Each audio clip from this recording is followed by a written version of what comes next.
ورحمة الله وبركاته. الحمد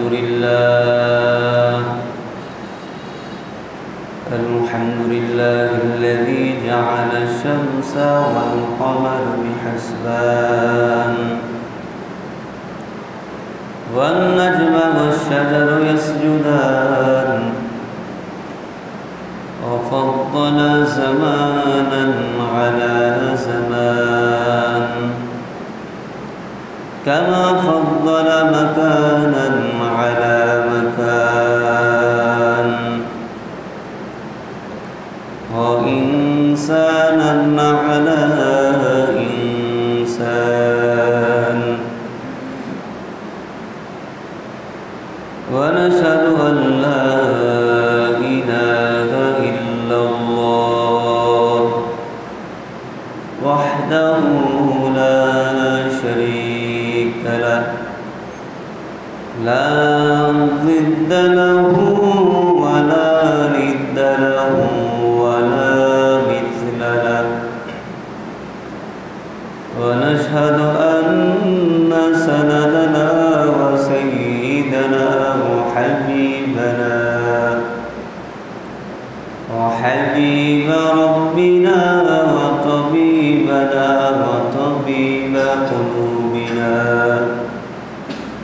وطبيب قلوبنا ومولانا محمدا عبده ورسوله أرسله بالحق بشيرا ونذيرا وداعيا إلى الله بإذنه وسراجا منيرا أما بعد فأعوذ بالله من الشيطان الرجيم بسم الله الرحمن الرحيم توبوا إلى الله توبة نصوحا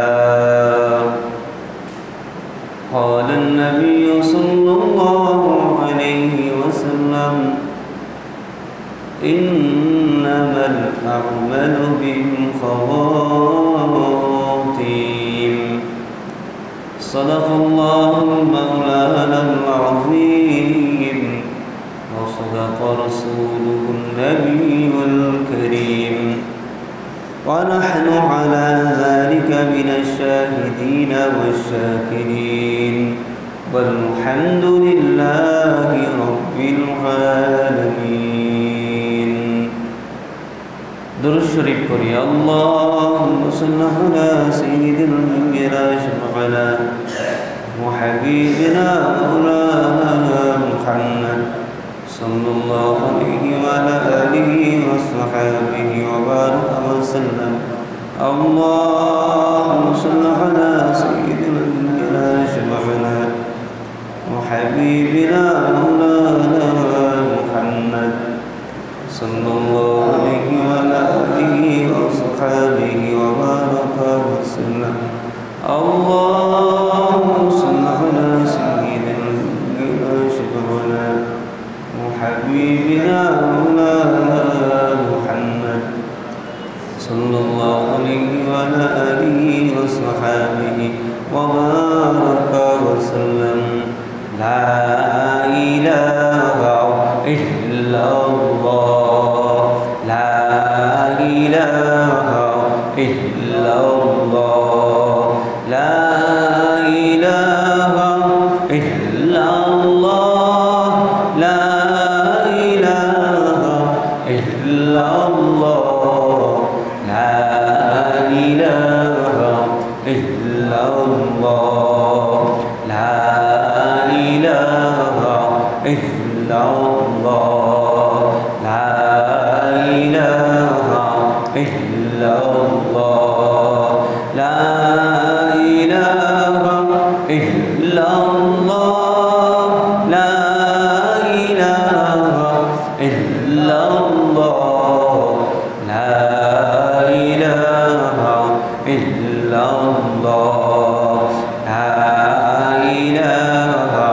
ইল্লাল্লাহ লা ইলাহা ইল্লাল্লাহ লা ইলাহা ইল্লাল্লাহ লা ইলাহা ইল্লাল্লাহ লা ইলাহা ইল্লাল্লাহ লা ইলাহা ইল্লাল্লাহ লা ইলাহা ইল্লাল্লাহ লা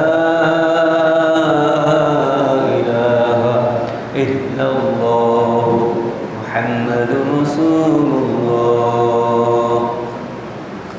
بلغ العلا بكماله كشف الدجى بجماله حسنت جميع خصاله صلوا عليه وآله الحمد لله আল্লাহ পাক রব্বুল আলামিনের দরবারে শুকরিয়া আদায় করতেছি যে রব্বুল আলামিন আমাদেরকে পবিত্র জুমার দিনে আল্লাহর ঘর মসজিদে এই দামি দিনে উপস্থিত হওয়ার তৌফিক দান করছেন। সবাই বলি আলহামদুলিল্লাহ। প্রতিদিন আমাদের সামনে থেকে মানুষ বিদায় নিয়ে চলে যাচ্ছে। এই জুমা আমাদের থেকে কিছুক্ষণ পরে আবার চলে যাবে, আগামী জুমা আসবে, অনেক দূরের কথা, হায়াতের কোনো গ্যারান্টি নেই। প্রতিদিন আমাদের সামনে মানুষগুলো চলে যাচ্ছে। এই মহল্লা থেকে শোনা যায় ইন্না লিল্লাহি ওয়া ইন্না ইলাইহি রাজিউন, ওই মহল্লা থেকে শোনা যায়, পাশের গ্রাম থেকে শোনা যায়।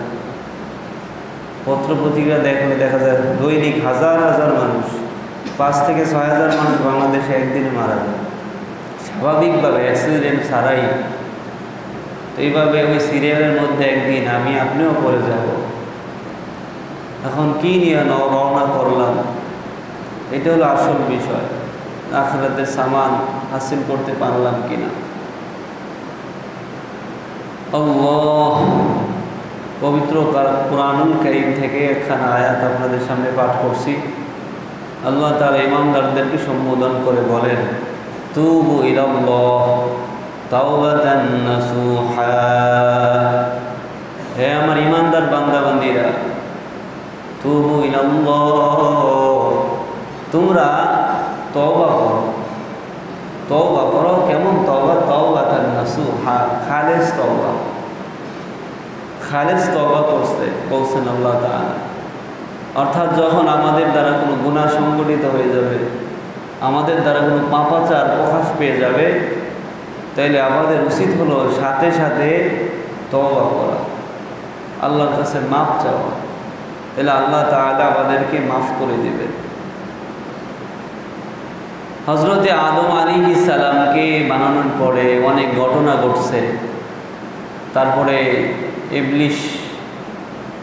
ইবলিশকে আদেশ দেওয়া হয়েছিল, অর্থাৎ সমস্ত ফেরেশতাদের সাথে ইবলিশকে আদেশ দেওয়া হয়েছিল যে আদম আলাইহিস সালামকে সিজদা করো। সে সিজদা করে নাই। সিজদা না করার কারণে আল্লাহ তাআলা তাকে জান্নাত থেকে বের করে দেন, লানতের মালা তাকে পরায় দেন, অভিশাপের মালা। তো সে রাগ হয়ে বলছিল, আল্লাহ আপনার ইজ্জতের কসম, আমি আপনার এই আদম সন্তান, এই আদমের মধ্যে সবসময় আমি ভিতরে লাগিয়েই থাকবো। অর্থাৎ তার গুনার কাজ করাইতেই থাকবো, গুনার কাজ করে সব দিনে জাহান্নামে নেব। আল্লাহ তাআলাও কসম করে বলেন, আমার ইজ্জত ও জালালের কসম দিয়ে আমি বলি, তুই যদি সারাদিন খালি গুনার কাজ করাইতেই থাকো, আর আমার বান্দা যদি তওবা করে, আমি তারে মাফ করে দেব। সুবহানাল্লাহ। ইবনে আব্বাস রাদিয়াল্লাহু আনহু প্রখ্যাত মুফাসসির সাহাবী। সাহাবীদের মধ্যে মুফাসসির সাহাবী ছিলেন আব্দুল্লাহ ইবনে আব্বাস রাদিয়াল্লাহু আনহু। আব্বাস রাদিয়াল্লাহু আনহু নবীজির চাচা। নবীজির চাচার ছেলে ছিল আব্দুল্লাহ, একে তাকে বলা হয় আব্দুল্লাহ ইবনে আব্বাস, মানে আব্বাসের ছেলে আব্দুল্লাহ। যেমন আমাদের গ্রামে বাংলাদেশে বলি না, অমুকের ছেলে, অমুকের ছেলে বলি। যারা যদি বাবা প্রসিদ্ধ হয় তাহলে বলতে অমুকের ছেলে, আর আপনার যদি ছেলে প্রসিদ্ধ হয় অমুকের বাবা, এভাবে আমরা বাংলাদেশে বলি। বাড়িতে গিয়ে কাউকে ডাকলে অমুকের বাবা বাড়িতে আসেনি, এভাবে ডাকে। তো আরবিতেও এভাবে ইবনে বলে, বিন বলে। এটা হলো বাবা, বিন মানে ছেলে, বিন মানে ছেলে। আব্দুল্লাহ ইবনে আব্বাস, নবী সাল্লাল্লাহু আলাইহি ওয়াসাল্লাম আব্দুল্লাহ ইবনে আব্বাস রাদিয়াল্লাহু আনহুর জন্য দোয়া করছিলেন। উনি কোরআন খুব ভালো বুঝতেন, কোরআনের সহজে তিনি ব্যাখ্যা বিশ্লেষণ করতে পারতেন। নবীজির দোয়া আল্লাহ কবুল করছেন বিদায়। তো আব্দুল্লাহ ইবনে আব্বাস রাদিয়াল্লাহু আনহু তাওবাতান নাসুহা এর ব্যাখ্যা করছেন। তাওবাতান নাসুহা শাব্দিক অর্থ খালেস তওবা। শাব্দিক অর্থ কি? খালেস তওবা করতে হবে। কোনো গুনাহের কাজ যদি কারো দ্বারা সংঘটিত হয়ে যায়, বিশ্বনবী মুহাম্মদ রাসূলুল্লাহ সাল্লাল্লাহু আলাইহি ওয়াসাল্লাম হাদিসে বলছেন, কুল্লুকুম খাত্তাউন, কুল্লুকুম খাত্তাউন। নবীজি বলছেন যে হে উম্মতেরা, তোমরা সবাই গুনাহগার। সবাই কি? গুনাহগার। পীর হইল গুনাহগার, আলেম হইল গুনাহগার, মুহাদ্দিস হইল গুনাহগার, ইমাম হইল গুনাহগার, খতিব হইল গুনাহগার, চেয়ারম্যান হইল গুনাহগার, মন্ত্রী এমপি সব বাদশা সবাই কি? বিশ্ববিখ্যাত ওলি হইল গুনাহগার। নবীরা একমাত্র মাসুম, বাকি সমস্ত সবাই কি? গুনাহের কোনো না কোনো গুনাহ তার দ্বারা প্রকাশ পাওয়া যায়। আর সাহাবায়ে কেরাম রাদিয়াল্লাহু আনহুম দ্বারা গুনাহ প্রকাশ পাইছে, কিন্তু আল্লাহ মাফ করে দিয়েছেন। গুফিরা লাহু, আল্লাহ তাদেরকে কি করছেন? সব গুনাহ মাফ করে দিয়েছেন। তারা গুনাহ করছে, শয়তানের ধোঁকায়, সাথে সাথে তওবা করে ফেলছে, আল্লাহ ক্ষমা করে দিয়েছেন। এবং রাদিয়াল্লাহু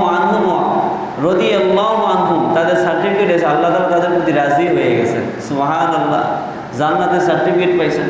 তাহলে বাকি সাহাবায়ে কেরামদের সারা আমরা যারা আছি সবাই গুনাহগার কি না? সবাই আমরা গুনাহগার। এখন নবীজি বলছেন তোমরা সবাই গুনাহগার। আর আল্লাহ তাআলা কোরআনে বলতেছেন কি? তাওবাতান নাসুহা, তুবু ইলাল্লাহ তাওবাতান নাসুহা, তোমরা খালেস দিলে তওবা করো, খালেস দিলে তওবা করো। ইবনে আব্বাস রাদিয়াল্লাহু আনহু তাওবাতান নাসুহার তিনটা ব্যাখ্যা করছে। কয়টা? তিনটা। অর্থাৎ তিনটা তরজমা। অর্থাৎ তাওবাতুন নাসুহার জন্য তিনটা শর্ত। কয়টা শর্ত? তিনটা। একটা হলো স্বীয় গুনার জন্য লজ্জিত হইতে হবে। এক নম্বরে কি হইতে হবে? লজ্জিত হওয়া। আহা, আমার তো আমি এই কাজটা করতে পারলাম, এখন লজ্জিত হইতে হবে। নবী সাল্লাল্লাহু আলাইহি ওয়াসাল্লাম বলছেন, যার লজ্জা নাই তার ঈমান নাই। যার লজ্জা নাই তার ঈমান নাই। তাহলে এক নম্বরে লজ্জিত হওয়া লাগবে। আপনার গুনাহ দ্বারা গুনাহ যদি প্রকাশ হয়ে যায়, এক নম্বরে কি? লজ্জিত হওয়া লাগবে। দুই নাম্বার হলো নিজের জবানের দ্বারা তো ক্ষমা প্রার্থনা করতে হবে। নিজে ভাষার মাধ্যমে কি করতে হবে? ক্ষমা প্রার্থনা করতে হবে। আল্লাহ, আমার দ্বারা এই গুনাহ হয়ে গেছে, গুনাহ উল্লেখ কইরা, আল্লাহ আমার দ্বারা এই গুনাহ হয়েছে, আমি আর জীবনে গুনাহ করব না, উল্লেখ করতে হবে। উল্লেখ আল্লাহর কাছে, বাবা আল্লাহ আপনি মাফ করিয়া দেন, আপনি রহমান, আপনি রহিম, আপনি গফফার, আপনি সাত্তার, আল্লাহ আপনি আমারে মাফ করিয়া দেন। এই দুই নাম্বার শর্ত। তিন নাম্বার শর্ত, সে গুনার ক্ষেত্রে দ্বিতীয়বার করার ক্ষেত্রে দৃঢ় ইরাদা করা, না করা, সামনে আর করব না, সামনে আর এই গুনাহটা আমি করব না। এজন্য দৃঢ় প্রতিজ্ঞাবদ্ধ হইতে হবে। তাওবাতান নাসুহার ব্যাখ্যা হলো যে এই তিনটা শর্ত তিনি ব্যাখ্যা করছেন, তাফসীর করছেন ইবনে আব্বাস রাদিয়াল্লাহু আনহু। এক নাম্বার লজ্জিত হইতে হবে। দুই নাম্বার নিজের জবান দিয়া তওবা করতে হবে বা নিজের ভাষায়। তিন নাম্বার ব্যাখ্যা করছেন যে আপনার দৃঢ় প্রতিজ্ঞাবদ্ধ হইতে হবে যে ভবিষ্যতে আমি গুনাহ কাজ করব না। নবী সাল্লাল্লাহু আলাইহি ওয়াসাল্লাম হাদিসে বলেন, যে ব্যক্তি জবানে ইস্তেগফার করে কিন্তু সাথে সাথে গুনাহের কাজও করে, তাহলে সে কেমন যেন আল্লাহর সাথে ঠাট্টা বিদ্রুপ করতে আছে। আল্লাহর সাথে কি করে? ঠাট্টা বিদ্রুপ করে। জবান থেকে আস্তাগফিরুল্লাহ, আস্তাগফিরুল্লাহ ওয়া আতুবু ইলাইহি, আল্লাহ আপনার কাছে ক্ষমা প্রার্থনা করতেছি, তওবা করতেছি, কিন্তু আমার গুনার কাজও করে। সুদ খাইতেছে, আবার আস্তাগফিরুল্লাহ পড়ে, কিন্তু সুদ খাওয়া বন্ধ হয় না। গোশ খাইতেছে, আবার আস্তাগফিরুল্লাহ পড়তেছে, আস্তাগফিরুল্লাহ, গোশ ছাড়ে না। মিথ্যা কথা বলতেছে, কিন্তু আস্তাগফিরুল্লাহ পড়ে। ওই গুনার কাজ ছাড়ে না। আপনি জিনার কাজে লিপ্ত, ইস্তেগফার পরে কিন্তু গুনাহ ছাড়ে না। নবী সাল্লাল্লাহু আলাইহি ওয়াসাল্লাম বলেন সে আল্লাহর সাথে ঠাট্টা বিদ্রুপ করে, বলে নাউযুবিল্লাহ। তওবা করার দ্বারা 3টা কাজ করতে হবে। 1 নম্বরে লজ্জিত হওয়া লাগবে। 1 নম্বরে কি হতে হবে? লজ্জিত হওয়া লাগবে। 2 নম্বর নিজের জবান দিয়া তওবা করা লাগবে। 3 নম্বর হলো ওই কাজ দ্বিতীয়বার না করার জন্য প্রতিজ্ঞাবদ্ধ হইতে হবে, আল্লাহ আমি আর করব না, আমি আর করব না। আল্লাহ ওয়ালারা বলছেন গুনাহ হওয়ার সাথে সাথে দুই ওযু কইরা 2 রাকাত তওবার নামাজ পড়বা। কি করবা? 2 রাকাত তওবার নামাজ। নামাজের নিয়ত করুন আল্লাহ আমি 2 রাকাত তওবার নামাজ পড়তেছি। এই বলি আপনি হাত তুলিয়া চোখের পানি চাই না আল্লাহর কাছে কাঁদতে থাকবেন, আল্লাহ আল্লাহ আমি ভুলে শয়তানের দোগায় পড়িয়া গুনার কাজ করছি, আপনি মাফ করিয়া দেন। আল্লাহর কাছে যদি এভাবে লজ্জিত হওয়া যায়, 3টা জিনিস যদি পাওয়া যায়, তাহলে আল্লাহ তার জীবনে সব গুনাহ মাফ করে দিবেন। সুবহানাল্লাহ, সব গুনাহ মাফ করে দিবেন। শুধু গুনাহ মাফ করবেন তা না, তার মর্যাদা বাড়াইয়া দেবেন। সে আগের যে মর্যাদায় ছিল, গুনাহ করার পরে তওবা করার পরে তার আগের থেকে মর্যাদা বাইরে যাবে। সুবহানাল্লাহ, আল্লাহ তাআলা এমন দয়ালু মায়ার মাওলা। আল্লাহু আকবার। গুনাহ তওবা করার সাথে সাথে আল্লাহ তাআলা ওই গুনাহটারে পরিবর্তন কইরা নেক দ্বারা পরিবর্তন করে দিবে। সুবহানাল্লাহ, কারণ তার আমল তো খালি। আল্লাহু আকবার। একবার ওমর ফারুক রাদিয়াল্লাহু আনহু আমিরুল মুমিনিন আবু বকর সিদ্দিক রাদিয়াল্লাহু আনহুর কাছে গিয়ে বলে হুজুর আসেন আমরা আমল কি করি, পরিবর্তন করি। আমার আমলনামা আপনি নিয়ে যান আর আপনার আমলনামা আমারে দেন। আবু বকর সিদ্দিক রাদিয়াল্লাহু আনহু এই যে ঘটনা শুনছে নবীজি থেকে যে কেউ গুনাহ করলে তওবা করলে আল্লাহ মাফ করে দেয় এবং গুনাহ পরিবর্তন করে দেয়, গুনাহ পরিবর্তন করে দেয়, পরিবর্তন করে নেক দ্বারা পরিবর্তন করে। তো আবু বকর সিদ্দিক রাদিয়াল্লাহু আনহু বলছিল ওই কথার সাপেক্ষে ওমর রাদিয়াল্লাহু আনহু বলছে যে ওমর তোমার তো জাহিলিয়াতের জমানায় ইসলাম কবুল করার পূর্বে অনেক গুনাহ ছিল, তাহলে তোমার নেক বেশি হয়ে গেছে, কারণ গুনাহ দ্বারা পরিবর্তন হয়ে নেক হয়ে গেছে। আর আমার গুনাহ কম ছিল, আমার কি গুনাহ ছিল না, গুনাহ কম ছিল। তাইলে তুমি যেহেতু দেরি করে মুসলমান হয়েছো আর আমি আগে মুসলমান হয়ে গেছি, তাহলে তোমার গুনাহ বেশি। আর তোমার মুসলমান হওয়ার কারণে তওবা করার কারণে গুনাহ পরিবর্তনে নেক হয়ে গেছে, নেকি বেশি হয়ে গেছে, তাহলে আমার চেয়ে বেশি তোমার কি নেকি। ওমর রাদিয়াল্লাহু আনহু বলেন তাইলে এক কাজ করেন, আপনার ওই যে হিজরতের যে রাত্রে নবীজির সাথে হিজরত করছিলেন ওই দিনের যে নেকিটা আমার সারা জীবনের নেকি নিয়ে যান, ওই রাত্রের নেকিটা আমার দিয়ে দেন। সুবহানাল্লাহ, আল্লাহু আকবার, আল্লাহু আকবার। আবু বকর সিদ্দিক রাদিয়াল্লাহু আনহু বলেন আমি একটু বুঝতে লই, নবীজির সাথে একটু বুঝতে লই, না বুঝতে কিছু করা যায়। আল্লাহ আল্লাহ আল্লাহ আল্লাহ। তাহলে হিজরতের রাত্রের কত দাম। সুবহানাল্লাহ, আল্লাহ। যে কথাটা বলতেছিলাম তওবার জন্য কয়টা শর্ত? 3টা। তাইলে কেউ যদি তওবা করে, তওবা করলে সেই গুনার কাজ যে গুনাহ করছে তওবা করার সাথে সাথে গুনাহটা নেকি হয়ে যাবে। আল্লাহ আল্লাহ। এবং তার মর্যাদা আল্লাহ তাআলা বাড়াইয়া দিবেন। আল্লাহ তাআলা কি করবেন? মর্যাদা বাড়াইয়া দিবেন। আল্লাহু আকবার। এক মহিলা গরিব, তার অনেক সন্তান সন্ততি, সন্তান আদি করে খাবার নাই, খাবার না থাকার কারণে ছটফট করতেছিলেন কিভাবে খানার ব্যবস্থা করা যায়। তো এক সর্দারের কাছে গিয়ে বলল যে ভাই আমার ছেলেরা না খাইয়া রয়েছে, কয়েকদিন যাবৎ খানা নাই, তারা ছটফট করতেছে, আমাকে কিছু টাকা ধার দেন, আমার কিছু টাকা দেন। বলতেছে না টাকা আমি দিতে পারবো না, তবে হ্যাঁ একটা শর্তে তোমার টাকা দিতে পারি। কি শর্ত? অপকর্মের প্রস্তাব দিছে। নাউজুবিল্লাহ। আমার সাথে যদি অপকর্ম করতে পারো তাহলে তোমার আমি টাকা দেবো, নাহলে দেবো না। মহিলা বলছে আমার দ্বারা সম্ভব না, আমি আল্লাহ তাআলাকে ভয় করি। ইন্নী আখাফুল্লাহ, আমি আল্লাহ তাআলাকে ভয় করি। আল্লাহু আকবার, আল্লাহু আকবার। ওই মহিলা বাড়িতে আসিয়ে গেছেন, আসিয়ে দেখে ছেলেরা চেঁচামেচি আরো বাড়িয়ে দিছে, মরণাপন্ন। কয়েকদিন 3-4 দিন না খেলে মানুষ বাঁচে। এদের অবস্থা দেখে আর সহ্য করতে পারে নাই, ওই ব্যক্তির কাছে আবারও দৌড়ে চলে গেছে, ভাই দেন, আমি রাজি আছি, আমার দেন, আমার সন্তান বাঁচে না। ছেলেদেরকে খানা টানা খাওয়াইয়া ওই প্রস্তাবে সে রাজি হয়ে গেছে। রাত্রে যখন ওই ব্যক্তির সাথে সাক্ষাৎ হবে, ব্যক্তির কাছে যাওয়ার পরে ওই থরথর করে মহিলা কাঁপতেছিল। ওই সর্দার ডাক দিয়ে বলে, ব্যাপার কি আনন্দময় মুহূর্তে তুমি কাঁপো কেন? ইন্নী আখাফুল্লাহ, দুনিয়ার কেউ না দেখলো আমার আল্লাহ আমার দিকে চাইয়া রয়েছে, ওই মাওলার ভয় আমি থরথর করি, আমার শরীরে কম্পন সৃষ্টি হয়ে গেছে, আমি কিভাবে এই গুনাহের কাজ করব। এই কথা সর্দার শোনার সাথে সাথে তার মধ্যে আল্লাহর ভয় সৃষ্টি হয়ে গেছে, সে থরথর করে কাঁপবে, বলতেছে, যা মহিলা যা, তোর 8 টাকা আমার ফেরত দেওয়া লাগবে না, আমি তওবা করলাম, আমি কি করলাম, আল্লাহ যেন আমার মাফ করিয়া দেয়। ওই ব্যক্তি ওই গুনাহ থেকে ফিরে আসে। আল্লাহ, ওই ব্যক্তি কিছুদিন পরে মারা গেছে।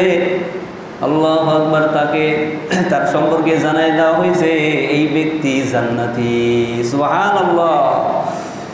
কিয়ামতের ময়দানে আরশের নিচের 7 ব্যক্তিকে আল্লাহ ছায়া দেবেন, তার মধ্যে ওই ব্যক্তি যে সুন্দরী মহিলা তাকে গুনার দিকে আহ্বান করছে, যুবককে গুনার দিকে আহ্বান করার পরে সে বলছে, ইন্নী আখাফুল্লাহ, আমি কাকে ভয় করি? আল্লাহকে ভয় করি, আমার দ্বারা গুনার কাজ করা সম্ভব না। এই ব্যক্তিকে আল্লাহ তাআলা আরশের নিচে ছায়া দিবেন।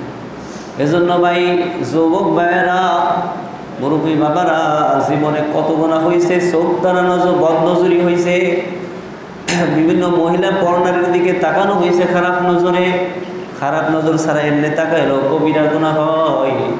তারপরে অনেকে যুবক বয়সে দাড়ি রাখেন নাই, দাড়ি কাটছেন, দাড়ি কাটার গুনাহ হয়েছে। অনেকে বিভিন্ন পর্দা রাখতে পারেন নাই, পর্দা না করানোর কারণে আপনার কবিরা গুনাহ হয়েছে। অনেকে সুদের মধ্যে লিপ্ত হয়ে গেছেন, অনেকে বিভিন্ন রকমের খারাপ কাজে লিপ্ত হয়ে গেছেন, অনেকে নাচ গানে লিপ্ত হয়ে গেছেন, অনেকে নাচ গান নিজেও করছেন বা মোবাইলে দেখছেন, টিভির বিভিন্ন খারাপ কিছু দেখছেন, অন্যান্য যত গুনাহ, গীবতের গুনাহ, চুগলখড়ির গুনাহ, মিথ্যা মামলার গুনাহ, অন্যান্য যত গুনাহ, এগুলো খেয়াল করে আল্লাহর কাছে মাফ চাওয়াই লাগবে। 3 কাজে দেরি করতে নাই, 3 কাজে কি করতে নাই? দেরি করতে নাই, তাড়াহুড়া করা। 1 নাম্বার হলো নামাজ। নামাজের রক্ত যখন আসিয়া যায়, তাহলে তাড়াতাড়ি তোমরা নামাজ আদায় করে নাও, কারণ মুস্তাহাব ওয়াক্তের মধ্যে নামাজ পড়ে নেওয়া। বলে 1 নাম্বার হলো নামাজের রক্ত শুরু হওয়ার সাথে সাথে কি করা? নামাজ পড়ে নেওয়া, দেরি না করা। খাস করে মহিলাদের আউয়াল ওয়াক্তে 5 ওয়াক্তই আউয়াল ওয়াক্তে নামাজ পড়া মুস্তাহাব। মহিলাদের জন্য আউয়াল ওয়াক্তে নামাজ পড়া কি মুস্তাহাব। 2 নাম্বার হলো জানাজা। মানুষ মারা যাওয়ার সাথে সাথে দেরি না করিয়া তাড়াতাড়ি তার জানাজা দাফনের কাফনের ব্যবস্থা করা, এই জায়গায় দেরি না করা। কিন্তু আমাদের সমাজে ওই বিদেশ থেকে আসবে, অমুকে আসবে, তমুকে এখনো আসে নাই, সকাল 1 দিন 2 দিনও রাখা দেয় না। ভাই, এভাবে রাখা যাবে না, কারণ নবীজির নির্দেশ তাড়াতাড়ি দাফন করিয়া দেওয়া। এই ব্যক্তি যদি জান্নাতি হয়, তাহলে আপনি তার জান্নাতের নিয়ামত থেকে তার মাহরুম করিয়া দিছেন, না তাড়াতাড়ি সে জান্নাতে যাইতে পারতেছে না। আর সে যদি জাহান্নামী হয়, জাহান্নামী ব্যক্তিকে আপনি রাখিয়া কি লাভ? কোনো তো ফায়দা নাই। এজন্য দ্রুত তাকে দাফন করিয়ে দেওয়াই উত্তম। এর নিয়ম হলো তাড়াতাড়ি তাকে দাফন দেওয়া। 3 নাম্বার হলো, 2টা গেল, একটা হলো নামাজ, 2 নাম্বার হলো জানাজা অর্থাৎ দাফন কাফন, 3 নাম্বার হলো তওবা, অর্থাৎ গুনাহ হয়ে গেলে সাথে সাথে তওবা করা, কারণ দেরি না করা। কারণ খোদা না খাস্তা তওবা ছাড়া যদি মৃত্যু আসিয়া যায়, মৃত্যু আসিয়া গেলে জাহান্নাম ছাড়া কিন্তু উপায় হবে না। আল্লাহ আপনি আমাদেরকে মাফ করিয়া দেন। কিছুদিন আগে একটা ঘটনা আপনাদেরকে শোনাইছিলাম, এক ব্যক্তির সাথে মালাকুল মউতের সাথে সাক্ষাৎ হয়েছিল, মনে আছে কিনা? হযরত আলাইহিস সালামের সাথে সাক্ষাৎ হওয়ার পরে বলতেছে, কি ভাই আপনি কি আমাকে নেওয়ার জন্য আসছেন নাকি? বলতেছে, না, সাক্ষাৎ করার জন্য আসছি। বলছে, ঠিক আছে, আপনি ইন্তেকালের কিছুদিন আগে আমাকে জানাইয়ে দেবেন যে আপনার কিছুদিন পরে মৃত্যু হবে। ঠিক আছে, আপনার আমি জানাই আসবো, না জানাই আমি আসবো না। বছরের পর বছর যাইতে দাড়ি পেকিয়ে গেছে, শরীরের রং পরিবর্তন, দাঁত পড়িয়া গেছে। এর মধ্যে আবার আজরাইল আলাইহিস সালামের সাথে দেখা। আজরাইল আলাইহিস সালাম সে বলছে মৃত্যুর জন্য প্রস্তুত হও, সময় শেষ, এখনই নিয়ে যাব। কি ব্যাপার, আপনি না বললেন আমাকে জানাইয়া আসবেন, না জানে আসলেন কেন? আজরাইল আলাইহিস সালাম কি মিথ্যা কথা বলেন নাকি? না, আমি মিথ্যা কথা বলি নাই, আমি জানাই তোমারে আসছি। কিভাবে জানাইলেন? আপনার যে সময় আমার সাথে সাক্ষাৎ হয়েছিল আপনার চুল কেমন ছিল? কালো, এখন কেমন? সাদা। ওই যে জানাইছি। আপনার দাঁত কয়টা ছিল? 32টা। এখন কয়টা আছে? সব পড়িয়া গেছে, এখন একটা দাঁত নেই। ওই যে জানাইছি। দাড়ি কেমন ছিল? কালো, এখন সাদা হয়ে গেছে। এই যে জানাই দিলাম। শরীরের রং, শরীর এখন নরম হয়ে গেছে, চামড়া ফসফস হয়ে গেছে। এই যে জানাইলাম। আমাদের শরীরের শক্তি কেমন ছিল? জোয়ানি শক্তি, খুব শক্তি ছিল, এখন কেমন দুর্বল হয়ে গেছে। এই যে জানাইলাম। ওই ব্যক্তি এমন গুনাহ নাই, সব গুনার কাজ করছে, চিন্তা করছে আজরাইল আলাইহিস সালাম আইলে তওবা করবে, এখন তওবা ছাড়াই সে মারা গেছে। নাউজুবিল্লাহ। এই জন্য যুবক ভাইরা বলছে এখন দাড়ি রাখবো না, এখন টুপি পরবো না, পাঞ্জাবি পরবো না, নামাজ পড়বো না, আরো বয়স আছে, বুড়ো হইয়া পাঞ্জাবিরা বুজুর্গ আল্লাহর ওলি হয়ে যাবো না ভাই, কোনো গ্যারান্টি নাই। কিছুদিন আগে মাদ্রাসার পাশে 2টা যুবক মারা গেছে, 25-26 এরকম বয়স হইল। স্বাভাবিক একজনের জ্বর আইছে, শেষ। আরেকজনের বউর লগে ঝগড়া কইরা বিষ খাইয়ে মারা গেছে। নাউজুবিল্লাহ, আল্লাহ মাফ করুন। এজন্য ভাই মৃত্যুর কোনো গ্যারান্টি নেই, কোনো গ্যারান্টি নেই। হুন্ডার চালাইতেছেন, অ্যাক্সিডেন্টে শেষ। নৌকাতে আছেন, ঠাস করে নৌকা ডুববে যেতে পারে, আপনি শেষ হয়ে যেতে পারেন। হাইটে যাইতেছেন, স্টপ করে পড়ে শেষ হয়ে যেতে পারে, কোনো গ্যারান্টি নাই। এজন্য সবসময় তওবা করা। এতক্ষণ বন্ধু যে আলোচনা করলাম, আল্লাহ তাআলা আমাদেরকে আমল করার তৌফিক দান করো। তাহলে গুনাহ হইলে 3টা কাজ করবেন তো ইনশাআল্লাহ। 1 নাম্বার লজ্জিত হবেন গুনার জন্য। 2 নাম্বার জবান দিয়ে আল্লাহর কাছে মাপ চাওয়া, আল্লাহ আমি আর জীবনও করবো না, আমার তওবা করতেছি। আর 3 নাম্বারে দৃঢ় প্রতিজ্ঞা করবেন যে আমি এই গুনার কাজ আর করবো না। যদি গুনার কাজ আবারও হয়ে যায়, আবারও তওবা করবেন, আবারও হয়ে যাক, আবারও তওবা করবেন, খাস তওবা, আর করবো না। তারপরে হয়ে গেছে, আবারও করেন। এভাবে আস্তে আস্তে আস্তে ইনশাআল্লাহ মন ঘুরে যাবে। আল্লাহর কাছে তৌফিক চাইবেন, আল্লাহ আমাকে তৌফিক দেন, আপনার তৌফিক ছাড়া গুনাহ ছাড়া সম্ভব না। আল্লাহ তাআলা আমাদেরকে আমল করার তৌফিক দান করুক। ওয়া আখিরু দাওয়ানা আলহামদুলিল্লাহি রাব্বিল আলামিন। যারা ক্বাবলাল জুমা 4 রাকাত সুন্নাত পড়ি নাই, আমরা সবাই সুন্নাত পড়ে নিই।